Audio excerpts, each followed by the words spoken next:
میٹھے میٹھے اسلامی بھائیوں، یہ شعبان المعظم کا مہینہ ہے۔ ویسے تو یہ سارا مہینہ ہی بڑی رحمتوں اور برکتوں والا ہے، کیونکہ سرکار صلی اللہ تعالیٰ علیہ وآلہ وسلم نے اس کے بارے میں ارشاد فرمایا، شعبان میرا مہینہ ہے۔ لیکن اس میں ایک رات ہے جو خاص فضائل و برکات کی حامل ہے۔ اس کا نام ہے شب برات، یعنی شعبان کی 15ویں رات۔ اس کو شب برات اس لیے کہا جاتا ہے کہ یہ رات جہنم سے آزادی کی رات ہے، کیونکہ سرکار صلی اللہ تعالیٰ علیہ وآلہ وسلم نے ارشاد فرمایا، میرے پاس جبرائیل علیہ السلام آئے اور کہا کہ یہ شعبان کی 15ویں رات ہے، اس میں اللہ تعالیٰ اتنے لوگوں کو جہنم سے آزاد فرماتا ہے جتنا قبیلہ بنی کلب کی بکریوں کے بال ہیں، مگر کافر اور دشمنی رکھنے والے اور رشتہ کاٹنے والے اور تکبر کی وجہ سے ٹخنوں سے نیچے کپڑا لٹکانے والے اور والدین کی نافرمانی کرنے والے اور شراب کے عادی کی طرف نظر رحمت نہیں فرماتا۔ احادیث میں ان کے علاوہ بھی کچھ بد نصیبوں کا ذکر آیا ہے جو اس رحمت بھری رات میں بھی بخشش سے محروم ہیں۔ وہ یہ ہیں: قاتل، زنا کا عادی، تصویر بنانے والا، چغل خور، کاہن، جادوگر، کسی مسلمان سے بغض و کینہ رکھنے والا، ظلماً ٹیکس لینے والا اور باجا بجانے والا۔ مذکورہ افراد کو بالخصوص اور تمام مسلمانوں کو بالعموم اس مقدس رات کے آنے سے پہلے اپنے تمام گناہوں سے سچی پکی توبہ کر لینی چاہیے، اور اگر حقوق العباد کا معاملہ ہو تو جن جن کے حق تلف کیے ہیں ان سے بھی معافی تلافی کر لیں۔ 15ویں کا روزہ رکھنے کی فضیلت۔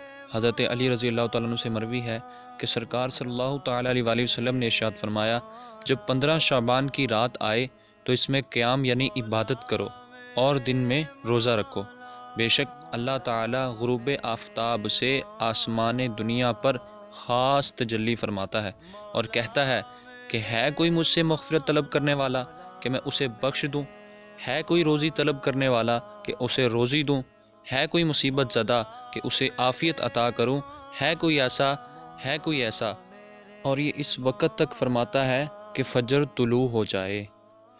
اور اب بات کرتے ہیں 15 شعبان کو کیے جانے والے اعمال کی۔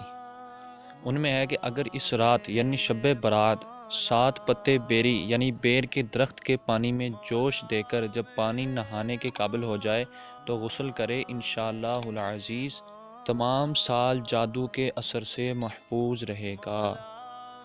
اسی طرح معمولات اولیاء کرام رحمہم اللہ السلام سے ہے کہ مغرب کے فرض و سنت وغیرہ کے بعد 6 رکعت نفل 2 رکعت کر کے ادا کیے جائیں۔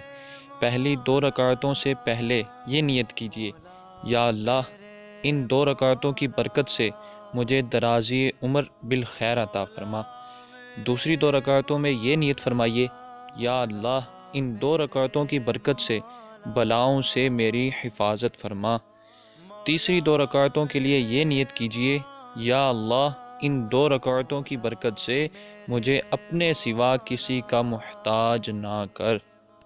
ہر 2 رکعت کے بعد 21 مرتبہ سورہ اخلاص یعنی قل هو اللہ یا ایک بار سورہ یاسین پڑھیے، بلکہ ہو سکے تو دونوں ہی پڑھ لیجئے۔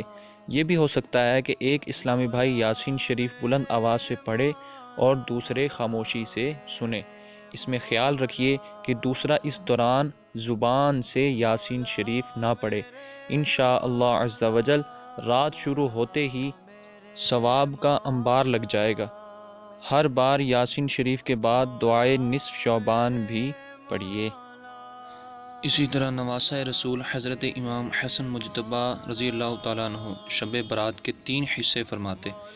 1/3 حصے میں اللہ پاک کے اس فرمان، یا ایھا الذین آمنوا صلوا علیہ وسلموا تسلیما، اے ایمان والو ان پر درود اور خوب سلام بھیجو، پر عمل کرتے ہوئے اپنے نانا جان صلی اللہ تعالیٰ علیہ وآلہ وسلم پر درود پاک پڑھتے۔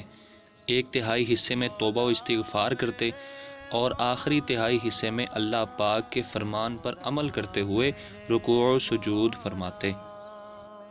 سیدنا عبداللہ بن عباس رضی اللہ تعالیٰ عنہما سے روایت ہے، مومنین کی روحیں عید کے دن، روز عاشوراء یعنی 10 محرم الحرام، رجب کے مہینے کے پہلے جمعۃ المبارک اور شب برات کو اپنے گھر آ کر باہر کھڑی رہتی ہیں اور کہتی ہیں آج کی رات ہمارے اصال ثواب کی نیت سے صدقہ کر کے ہم پر مہربانی کرو، اگرچہ ایک روٹی ہی صحیح، کیونکہ ہم اس کے محتاج ہیں۔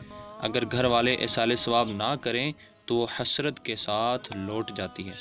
تو عاشقان رسول ہمیں چاہیے کہ ان عبادات کے ساتھ ساتھ ہم اپنے مرحومین کو بھی یاد رکھیں۔ اللہ عز و جل ہمیں عمل کرنے کی توفیق عطا فرمائے، آمین بجاہ النبی الامین۔